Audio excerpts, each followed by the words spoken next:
Hello बच्चों, इस video में हम स्टार्ट करने जा रहे हैं अपना next chapter number 7 that is triangle. तो आप सभी को पता है कि एंगल क्या होता है। तो मुझे बताओ ट्राई का मतलब क्या होता है। ट्राई का मतलब है थ्री एंगल। अब इसकी डेफिनेशन की भी हम बात कर लेते हैं। तो मुझे बताओ ट्राइंगल का मतलब क्या होता है, जिसमें थ्री साइड्स होती हैं, थ्री एंगल होंगे और हमारे पास क्या होंगी, थ्री वर्टिसेस होंगे, है ना। तीन एंगल होंगे, तीन साइड होंगे, तीन वर्टिसेस हमारे पास होंगी। जैसे एग्जाम्पल के लिए अगर मैं आपको शो करना चाहूं तो हमारे पास यहां पे एक ट्राइंगल है ए बी सी। तो तीन हमारे पास वर्टिसेस हैं, एक है हमारे पास ए, एक है बी, एक है सी, ठीक है। अब तीन एंगल है हमारे पास, कौन कौन से, जैसे ये हमारे पास एंगल ए हो गया, ये एंगल बी हो गया, ये एंगल सी हमारे पास हो गया। अगर हम यहाँ पे तीन साइड को रिप्रेजेंट करना चाहें तो बताओ तीन साइड, थ्री साइड्स कैसे हो सकती हैं। ये हमारे पास बी सी एक साइड है यहाँ पे, और यहाँ पर जो AC है, AC यहाँ पर एक साइड है, और ये जो AB है ये हमारे पास क्या है, एक साइड है। तो क्या मैं इसको ट्रायंगल कह सकता हूँ? बिल्कुल, हम इसको ट्रायंगल कह सकते हैं। इसके तीन साइड हैं, इसके पास तीन एंगल हैं और थ्री वर्टिसेस हैं। कौन कौन सी वर्टिसेस हैं? ABC। आसान है, बहुत आसान है, यही मैंने लिखा है। फॉर एग्जाम्पल ट्रायंगल ABC, इसको हम कैसे डिनोट करेंगे? इस तरह से हम डिनोट करते हैं। तो हमारे पास AB BC CA ये तीन साइड है, एंगल ABC हमारे पास थ्री एंगल्स हैं, and ABC are three vertices. आसान है, बहुत आसान है, यानी कि आपको ट्रायंगल की डेफिनेशन समझ में आ गई। अब देखिए, अब हम यहां पे बात करेंगे कॉन्ग्रुएंस ऑफ ट्रायंगल के बारे में। अब ये होता क्या है, देखिए इसको समझाने का जो सबसे बढ़िया तरीका है, आसान तरीका है, वो है फिगर की फॉर्म में, यानी कि इमेज की फॉर्म में हम आपको समझाएंगे। जैसे अगर आप ये पहली इमेज देखेंगे तो यहाँ पे आपको दो सीनरी नजर आ रही है, दोनों आइडेंटिकल है ना, दोनों का सेम साइज है, सेम शेप है। तो क्या मैं यहां पे कह सकता हूं, इसका हमारे पास क्या है, सेम साइज है, और इसकी जो सेम हमारे पास क्या है, शेप है। फिगर 2 में अगर आप देखेंगे तो हमारे पास दो बैंगल्स हैं, किसके, चांदी के, है ना, सिल्वर के। तो इनका भी क्या है, कहने से हमारे पास यहां पे क्या है, सेम साइज है और सेम हमारे पास क्या है, शेप है। इसी तरह से अगर हम यहां पे बात करना चाहें डेबिट कार्ड के बारे में, हमारे पास दो डेबिट कार्ड है, दोनों की सेम शेप है और सेम क्या है, साइज है। तो क्या मैं कह सकता हूं कि इन दोनों का सेम साइज है और सेम हमारे पास क्या है, शेप है। कहने का मतलब ये है कि अगर आप इस सीनरी को इसके ऊपर रखोगे एग्जैक्टली सेम नजर आएंगी, इसके ऊपर रखोगे इस बैंगल को सेम नजर आएगा, सेम शेप है, सेम हमारे पास साइज है। इसी तरह से ये जो हमारे पास डेबिट कार्ड है, एक के ऊपर एक रखोगे तो ये हमारे पास बिल्कुल एग्जैक्टली सेम दिखाई देंगे। तो आप मुझे बताओ, इनका सेम साइज है, सेम शेप है, उनको हम क्या बोलते हैं, कॉन्ग्रुएंस बोलते हैं। क्या बोलते हैं, कॉन्ग्रुएंस। अच्छा, अगर हम ट्रायंगल की बात करें तो ट्रायंगल के केस में क्या हो जाएगा, ट्रायंगल में जैसा कि मैंने आपको बताया कि हमारे पास क्या होता है, तीन साइड होती हैं, तीन एंगल होते हैं, थ्री वर्टिसेस होती हैं। तो क्या मैं कह सकता हूं, अगर मैं कॉन्ग्रुएंस ऑफ ट्रायंगल के बारे में बात करना चाहूं तो क्या मैं कह सकता हूं कि two triangles are said to be congruent. दो ट्रायंगल को हम कॉन्ग्रुएंट कह सकते हैं इफ दे हैव, वही सेम आ गया, सेम शेप होनी चाहिए और सेम साइज होना चाहिए। ठीक है मेरे बच्चों, सेम शेप होनी चाहिए, सेम हमारे पास साइज होना चाहिए। इसका मतलब ये है, अगर मैं इसको उठा के, ये जो हमारे पास ट्रायंगल है PQR, इसको उठा के अगर मैं इसके ऊपर रखूं तो एग्जैक्टली सेम आएगा, बिल्कुल सेम आएगा। तो इसको लिखते कैसे हैं, triangle PQR is equal to, और ऊपर ये मछली वाला साइन बना देना, ठीक है, अप्रोक्सीमेट वाला, मछली वाला, ठीक है। तो ये हमारे पास कॉन्ग्रुएंट हो जाएगा किसके, ABC के। आसान है, बहुत आसान है। अब देखिए NCERT में एक एग्जाम्पल दिया हुआ है, उस एग्जाम्पल में क्या कहा गया है कि हमारे पास एक ट्रायंगल है ABC। अगर ये नजर नहीं आ रहा है कोई दिक्कत नहीं, मैं इसको थोड़ा सा डार्क कर देता हूं, ठीक है।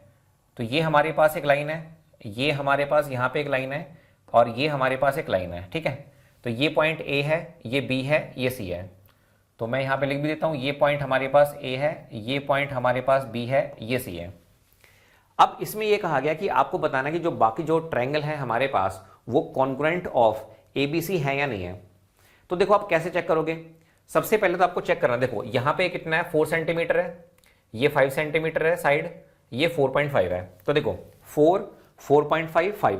पहले एक बार ये चेक कर लो कि ये है या नहीं। बाकी में देखो 4 है, 4.5 है, 5 है, हो सकता है। 4 है, 4.5 है, 5 है, हो सकता है। 4 है, 4.5 है, 5 हो सकता है। यहाँ पे क्या है 555 है, तो ये लास्ट वाला तो हम रूल आउट कर देंगे, ये नहीं हो सकता यहाँ पे, ठीक है। इसको हमने क्या कर दिया, रूल आउट कर दिया। अब उसके बाद देखो एंगल ए को पकड़ो, मैंने यहाँ पे पकड़ा एंगल ए को, ठीक है। तो यहाँ पे ये एंगल एक है, एक लाइन है यहाँ पे, एक लाइन। तो मुझे बताओ अगर मैं ए के पीछे खड़ा होता हूं तो मेरे लेफ्ट साइड में क्या आएगा 4 सेंटीमीटर, मेरे राइट में क्या आएगा 4.5 सेंटीमीटर। तो जहां पे ये पहले वाला गोला आपको नजर आ रहा है ना, उसके पीछे खड़े हो जाओ। तो जब इसके पीछे खड़े हो गए तो लेफ्ट में 4 और राइट में 4.5। देखो गोला कहां पे है, गोला है यहां पे, गोला कहां पे है, गोला है यहां पे, गोला कहां पे है, सिंगल गोला है यहां पे। तो मुझे तो लेफ्ट में 4, राइट में 4.5, तो इसके लेफ्ट में 4 है, राइट में 4.5 है, इसके लेफ्ट में 4 है, यहां पे 4.5 है, इसके लेफ्ट में 4 है, इसके राइट में क्या है 4.5 है, बिल्कुल सही। उसके बाद देखो ये हमारे पास जो बीसी लाइन है, यहां पे 2 गोले हैं, एक गोला दूसरा गोला, ठीक है। यहां पे 3 गोले हैं, 1 2 3। तो याद रखना 2 गोले और 3 गोले वाली जो लाइन है वो कितने की होनी चाहिए, 5 सेंटीमीटर की। तो देखो ये हमारे पास 2 गोले हैं, यहां पे 3 गोले हैं, ये लाइन कितने की है 5 सेंटीमीटर की, बिल्कुल सही है। यहां पे 2 गोले, यहां पे 3 गोले, 5 सेंटीमीटर, बिल्कुल सही है, ठीक है। इसी तरह से हमारे पास यहां पे अगर आप देखेंगे यहां पे 2 गोले, यहां पे 3 गोले, 5 सेंटीमीटर। इसका मतलब ये हुआ प्यारे बच्चों कि हमारे पास ये जो सेकंड एंगल है, थर्ड है, फोर्थ है, ट्राइंगल बोल देते हैं, तो ये हमारे पास क्या हो जाएंगे, ये हमारे पास कॉन्ग्रुएंट हो जाएंगे। क्या हो जाएंगे, कॉन्ग्रुएंट हो जाएंगे। आसान है। आसान का मतलब है कि सेम साइज होना चाहिए हमारे पास, क्या होनी चाहिए, सेम शेप होनी चाहिए। अब उसके बाद देखिए नेक्स्ट हम यहां पे कुछ कंडीशंस की बात करते हैं। जब आप एनसीईआरटी पढ़ोगे ना, उसमें लिखा हुआ है एक्सियम बता रखा है, फिर थ्योरम बता रखा है, तो कंफ्यूज हो जाओगे अगर आप एनसीईआरटी के वो पढ़ोगे। चीजें तो सेम है। अब मैं क्या बता रहा हूं, मैं आपको बता रहा हूं कि यहां पे कॉन्ग्रुएंट के कुछ रूल्स होते हैं। जैसे SAS है, ये पहला रूल है। अब आप बोलोगे सर ये SAS होता क्या है, SAS का मतलब है, इसका मतलब है साइड एंगल साइड, ठीक है। अगर हमारे पास 2 साइड और एक एंगल बराबर हो जाते हैं दूसरी वाली इमेज के, तो वो क्या होगी, कॉन्ग्रुएंट होगी, मतलब एक के ऊपर एक, ठीक है। अब देखो इसकी डेफिनेशन क्या है, डेफिनेशन बहुत आसान है। 2 ट्रायंगल्स आर कॉन्ग्रुएंट, हम उनको कॉन्ग्रुएंट कह सकते हैं if 2 sides and the included angle of 1 triangle. तो ये क्या कह रहा है, ये कह रहा है 2 साइड होनी चाहिए और एक हमारे पास एंगल होना चाहिए एक ट्राइंगल का, ठीक है, वो इक्वल होना चाहिए the 2 sides and the included angle of the other triangle. कहने का मतलब ये है, साइड एंगल साइड का मतलब क्या है, जैसे ये एक साइड है, ये एंगल है, ये एक साइड है, ये एक साइड है, ये एक एंगल है, ये एक साइड है। तो अगर ये बराबर हो गए, मतलब जितना सपोज करो ये हमारे पास कितना है 5 सेंटीमीटर है, ये भी हमारे पास कितना है 5 सेंटीमीटर है, ये एंगल 60 डिग्री है, ये एंगल 60 डिग्री है, ये है हमारे पास 5.5 सेंटीमीटर, ये हमारे पास है 5.5 सेंटीमीटर। तो मुझे बताओ यहाँ पे साइड एंगल साइड, तो ये हमारे पास क्या है, इक्वल है। अगर इक्वल हो गए तो ये हमारे पास जो ट्रायंगल है वो क्या कहलाएगा, कॉन्ग्रुएंट हमारे पास कहलाएगा। आसान है, बहुत आसान है। अब मुझे बताओ अगर मैं यहाँ पे आपको 2 ट्रायंगल दूं, एक राइट एंगल है, ठीक है, और दूसरे वाला हमारे पास सिंपल है, तो मुझे बताओ कि क्या ये कॉन्ग्रुएंट है, बिल्कुल नहीं है भाई। कंडीशन क्या मैंने आपको बताई, कंडीशन मैंने आपको बताई कि सेम हमारे पास साइज होना चाहिए और सेम हमारे पास क्या होनी चाहिए, शेप होनी चाहिए। तो शेप तो बराबर है ही नहीं ना। अगर आप देखोगे यहाँ पे ये तो एंगल 90 का दिखा रहा है, तो इसको ऊपर रखोगे या उसको इसके ऊपर रख लो तो सेम तो आएगा नहीं, सेम साइज और सेम शेप तो आएगी नहीं ना। तो इसका मतलब क्या है, ये कॉन्ग्रुएंट नहीं है। उसके बाद देखो इस एग्जांपल को देखो, in figure OA is equal to OB, तो OA किसके बराबर है, OB के बराबर है, and OD is equal to OC। Show that triangle AOD is congruent to triangle BOC और AD पैरेलल है BC के। बहुत आसान सवाल है, कुछ नहीं करना। देखो सबसे पहले सॉल्यूशन, हमें गिवन क्या दिया हुआ है, हमें दिया हुआ है OA। देखो ये हमें गिवन है, OA किसके बराबर है, OB के बराबर है, ठीक है, और जो OD है ये किसके बराबर है, OC के बराबर, ये हमें दिया हुआ है। इसका मतलब पता है क्या, देखो OA हमारे पास क्या है, हम O से चले और यहां तक A तक पहुंच गए, ठीक है। उसके बाद कह रहा है कि OB ये हमारे पास क्या है, ये हमारे पास इक्वल है, तो यहां पे ऐसे रिप्रेजेंट कर दूं। उसके बाद ये कह रहा है कि OD, तो प्यारे बच्चों ये हमारे पास OD हो गया और ये हमारे पास क्या हो गया, OC हो गया। ठीक है, ये OC और ये OD, ये भी हमारे पास क्या है, इक्वल है। ठीक है, अब वो कह रहा है कि आप हमें ये बता दो कि जो ट्रायंगल है AOD वो कॉन्ग्रुएंट है ट्रायंगल BOC के। आप मुझे बताओ प्यारे बच्चों, अगर मैं यहाँ पे वर्टिकल अपोजिट एंगल की बात करूं, चलो मैं इसको भी मिला देता हूं। अगर हम यहाँ पे वर्टिकली अपोजिट एंगल की बात करें तो मुझे बताओ ये जो एंगल 1 है ये हमारे पास किसके बराबर हो जाएगा, 2 के बराबर हो जाएगा। और अगर मैं अल्टरनेट इंटीरियर एंगल की बात करता हूं तो ये जो हमारे पास एंगल 3 है ये किसके बराबर हो जाएगा, 4 के। बस इसी को हम इस्तेमाल करेंगे। तो मुझे बताओ क्या मैं यहाँ पे कह सकता हूँ कि एंगल 1 हमारे पास किसके इक्वल है, एंगल 2 के। तो बताओ एंगल 1 हमारे पास क्या है, angle 1 is nothing but, angle 1 है हमारे पास दिस इज BOC है, और एंगल 2 हमारे पास क्या है, AOD है। ठीक है, ये दोनों एंगल हमारे पास क्या है, इक्वल है, क्योंकि ये हमारे पास वर्टिकली अपोजिट एंगल है। सही है, तो मुझे एक बार बताओ दो साइड हमारे पास इक्वल होगी दो साइड एक एंगल इक्वल हो गया, तो इसका मतलब क्या है कि हमारे पास जो ट्रायंगल है AOD ये कॉन्करेंट है किसके, ट्रायंगल BOC के। कहने का मतलब ये है इसको उठा के इसके ऊपर रखोगे तो एग्जैक्टली सेम साइज हमें मिलेगा और हमें क्या मिलेगी, सेम शेप हमें मिलेगी। ठीक है, अच्छा उसके बाद वो कह रहा है आप हमें ये बता दो कि AD जो है वो पैरेलल है BC के। तो मुझे आप एक बात का जवाब दो, क्या मैं यहाँ पे कह सकता हूँ कि ये जो एंगल है 3, ये एंगल किसके बराबर है, 4 के बराबर। तो आप मुझे बताओ एंगल 3 को मैं कैसे लिख सकता हूँ, कहना राइट, जो हमारे पास एंगल 3 है तो क्या मैं इसको लिख सकता हूँ, कहना राइट, ये हो जाएगा मेरे पास एंगल OAD। ठीक है, ये जो एंगल है 3 ये किसके बराबर है, 4 के, OBC के बराबर है। तो किसके बराबर है, ये बराबर है OBC के। तो अगर ये दोनों हमारे पास बराबर हैं तो इसका मतलब क्या है कि ये जो लाइन है हमारे पास BC ये किसके बराबर है, या फिर पैरेलल है, बराबर नहीं पैरेलल, क्या बोलेंगे, पैरेलल।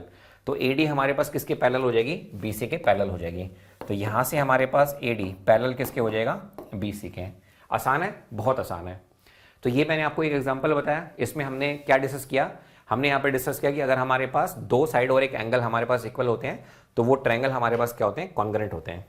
उसके बाद देखो अब सेकंड हमारे पास रूल है, सेकंड क्या है, ASA। तो आपको पता है ASA का मतलब क्या है, ASA का मतलब है एंगल साइड एंगल। ठीक है, यानी कि एंगल साइड एंगल।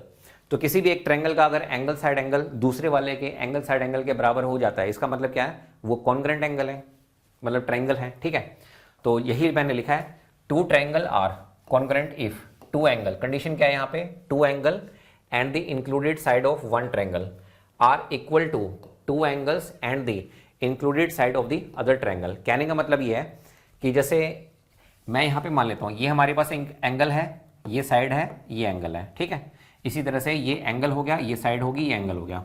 कुछ भी ले लो, जैसे मान लो ये मैं 50 डिग्री ले लेता हूँ, इसको 60 डिग्री ले लेता हूँ और इसको मैं ले लेता हूँ 5 सेंटीमीटर। तो ये ट्रायंगल हमारे पास कॉन्ग्रुएंट होगा अगर ये हमारे पास कितना है, 5 सेंटीमीटर है, ये 50 डिग्री है और ये हमारे पास क्या है, 60 डिग्री है। तो ये हमारे पास सेकंड रूल हो गया ASA, एंगल साइड एंगल। अब हम बात करते हैं नेक्स्ट रूल के बारे में। नेक्स्ट है हमारे पास AAS, मतलब एंगल एंगल साइड।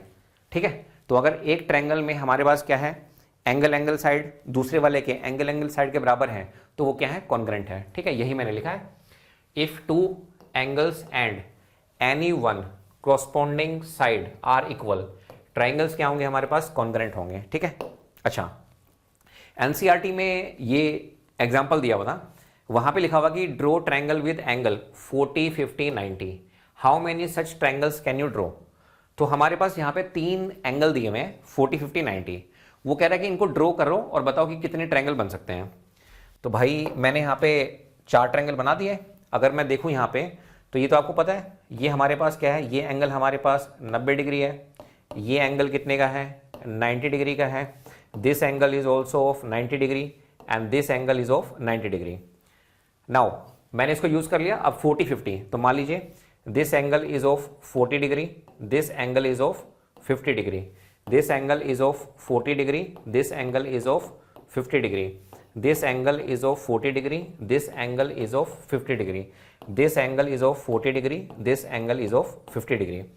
अगर आप इन चारों को देखोगे, अब देखो 3 एंगल मुझे दिए थे, मैंने इससे कितनी इमेज बना दी, मैंने इससे 1 2 3 4 इमेज बना दी। लेकिन ये मेरे भाइयों ये तो सेम नहीं है ना। अगर मैं इसको उठा के इसके ऊपर रखूं तो सेम साइज सेम शेप नहीं आ रही है, सेम साइज नहीं है किसी का भी, तो क्या ये कॉन्ग्रुएंट होंगे? नहीं, ये हमारे पास कॉन्ग्रुएंट नहीं होंगे। ठीक है, ये आपको यहां पे ध्यान रखना है। अब हमारे पास एक एग्जांपल गिवन है, example number 3, line segment A B is parallel to. हमारे पास एक लाइन सेगमेंट है ए बी, ये पैरेलल है किसके? Another line segment C D के। तो आप मुझे बताओ ए बी कहां पर है? ए बी हमारे पास ये है, ठीक है, and this is parallel to C D. तो ये सी डी के हमारे पास क्या है? पैरेलल है। अब वो कह रहा है कि O is the midpoint of A D. तो अगर हमारे पास ये ए डी है तो ओ इसका क्या है? मिड पॉइंट है। अब वो कह रहा है कि ये हमें बताओ कि ट्रायंगल ए ओ बी, हमारे पास जो ट्रायंगल है, कौन सा ट्रायंगल? ए ओ बी। ये जो ट्रायंगल है ये कॉन्ग्रुएंट है किसके? डी ओ सी के। किसके? डी ओ सी के। और आपको ये भी बताना कि ओ जो है वो मिड पॉइंट है बीसी का। बहुत आसान है। देखो अब इसमें हमारे पास एडवांटेज क्या है, उसने कह दिया कि हमारे पास सी डी और ए बी दोनों पैरेलल हैं। तो आप मुझे एक बात का जवाब दो, अगर ये हमारे पास सी डी है और ये हमारे पास ए बी है और यहां से एक ट्रांसवर्सल लाइन आ रही है, ठीक है, तो आप मुझे बताओ ये जो एंगल होगा हमारे पास 1 और ये जो एंगल होगा हमारे पास 3, ये दोनों हमारे पास क्या होंगे? इक्वल होंगे। तो क्या मैं यहां पे कह सकता हूं कि ये अगर ट्रांसवर्सल है हमारे पास तो ये जो एंगल है हमारे पास 1 और ये जो एंगल है हमारे पास 3, ये दोनों क्या होंगे? इक्वल होंगे। तो आप मुझे एक बात का जवाब दो, क्या मैं यहां पे लिख सकता हूं कि एंगल 1 इज इक्वल टू में एंगल 3? बिल्कुल लिख सकते हैं। I can write here angle 1 is equal to angle 3। तो आप मुझे बताओ एंगल 1 हमारे पास क्या है? एंगल 1 है हमारे पास, इसको आप अगर लिखना चाहें तो आप इसको लिख सकते हैं एंगल 1 को डी सी ओ। तो ये हो गया हमारे पास एंगल डी सी ओ। एंगल 3 हमारे पास क्या है? आप इसको लिखना चाहें तो ए बी ओ, आप इसको लिख सकते हैं एंगल ए बी ओ। ठीक है। अच्छा, दूसरी बात हमारे पास क्या है, ये यहाँ पे इंटरसेक्ट कर रही है ना, तो आप मुझे बताओ ये जो वर्टिकली अपोजिट एंगल्स है ये भी हमारे पास बराबर होंगे। 2 किसके इक्वल होगा? 4 के। तो आप मुझे बताओ कि क्या मैं यहाँ पे कह सकता हूँ कि एंगल 2 हमारे पास किसके इक्वल होगा? एंगल 4 के। तो बताओ एंगल 2 हमारे पास क्या है? ये हो गया हमारे पास डी ओ सी। तो ये हो गया हमारे पास एंगल डी ओ सी किसके बराबर है? 4 के। 4 क्या है हमारे पास? ए ओ बी है। तो 4 है हमारे पास ए ओ बी। ठीक है। और आपको पता है कि ये जो हमारे पास ए ओ है ये किसके बराबर है? ओ डी के बराबर है, या फिर ओ ए आप लिख लो यहाँ पे। उसने लिखा हुआ ना कि ओ जो है हमारे पास क्या है? मिड पॉइंट है ए डी का। ए डी का मिड पॉइंट है, इसका मतलब हमारे पास जो ए ओ है क्या है? ए ओ। ये किसके बराबर है? ए ओ, ओ डी के बराबर है। ठीक है, या फिर डी ओ लिख लो, एक ही बात है। तो मुझे बताओ ये होगी इक्वेशन नंबर 1, ये होगी इक्वेशन नंबर 2, ये होगी हमारे पास इक्वेशन नंबर 3। तो यहां से हमें क्या पता चल रहा है? हमारे पास 2 एंगल बराबर है और एक साइड बराबर है। तो क्या मैं इसको बोल सकता हूं एंगल एंगल साइड। ठीक है। तो यह इस रूल के अकॉर्डिंग हमारे पास ये जो ट्रायंगल है ए ओ बी ये कॉन्ग्रुएंट है ट्रायंगल डी ओ सी के। आसान है, बहुत आसान है। ठीक है। अच्छा, दूसरी बात वो कह रहा है कि O is also the midpoint of B C. अरे भाई बिल्कुल है, क्योंकि ये जो लाइन है हमारे पास ओ सी ये किसके बराबर है? ओ बी के। ठीक है। तो हमारे पास जो ओ सी है this is equal to O B. तो इसका मतलब क्या है? हमारे पास जो ओ है, ओ हमारे पास क्या है? O is the midpoint. आसान है। तो मैंने यहाँ पे आपको बेसिक्स करवाए हैं। अब इसके बाद नेक्स्ट वीडियो में हम क्या करेंगे? नेक्स्ट वीडियो में जो अनसोल्व क्वेश्चन है उनको क्या करेंगे? बारी बारी से सोल्व करेंगे। ठीक है। Thank you.